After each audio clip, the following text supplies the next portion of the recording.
Good morning. It is 7:30 a.m. on Monday, April 11th, 2022. I'm Christiana Ellis and I just got up. This is 5 more minutes. I've actually been up for a little while, but I've gotten distracted by internet.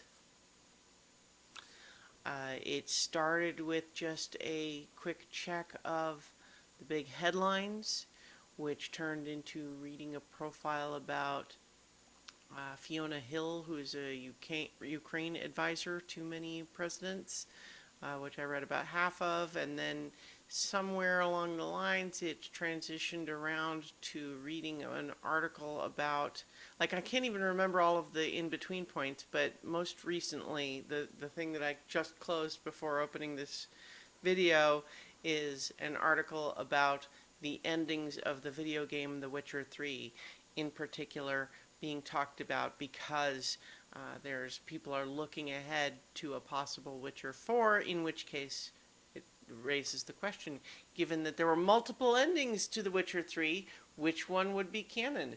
Will there be an official canon ending, or will there be like save states, like Mass Effect 3 did, or the Mass Effect games did, where you import your save game from the previous one to see if what it changes in the story. But one of the things that made me reflect on again is something I've commented on a little bit briefly, which is the way The Witcher 3 handles decision making in role-playing games is very different from another notable role-playing game which I've been talking about recently, Elden Ring, wherein Elden Ring has several places where you make decisions, but the decisions are in Elden Ring are almost always along the lines of, are you ready to proceed or not? There's a couple that matter more, but it's a little frustrating from my storytelling sensibilities. Like, I love the game, but in some cases, though, what happens is that you are presented with an option that sounds bad, but the choice that you're offered is essentially do something that sounds bad or just not do that.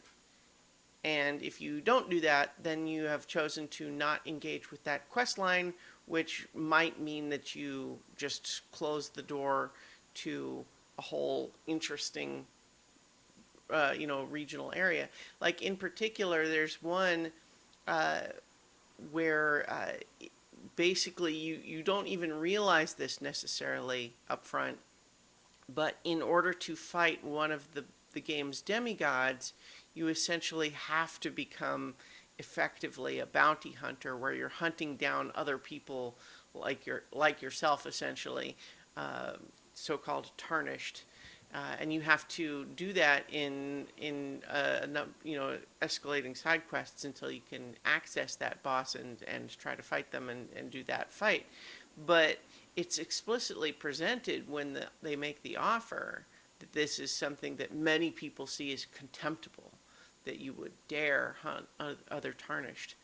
And then there's other characters that it just, again, it's like, it's the storytelling where every proactive step that you could possibly take sounds bad. But then again, I guess that's just the story they're trying to tell. Which is, fine. It's kind of in keeping with the whole deal.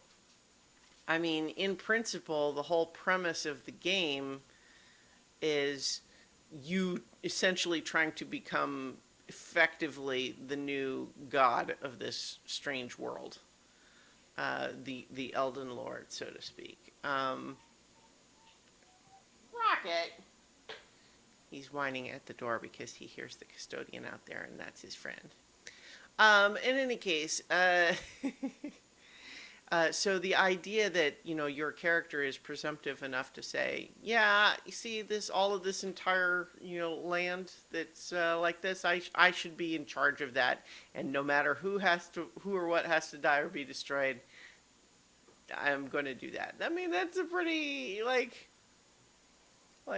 on the one hand, it's definitely presented that like someone needs to do it, and so, is it going to be you or is it going to be someone worse, right? Like, so there's that aspect of it, but at the same time, there is a lot of ends justify the means built into the storytelling, as opposed to games like The Witcher 3, where they're much more likely to present you with like a specific moral dilemma. But in any case, I'll leave it there. I've got to get to work, and I'll talk to you all tomorrow for 5 more minutes.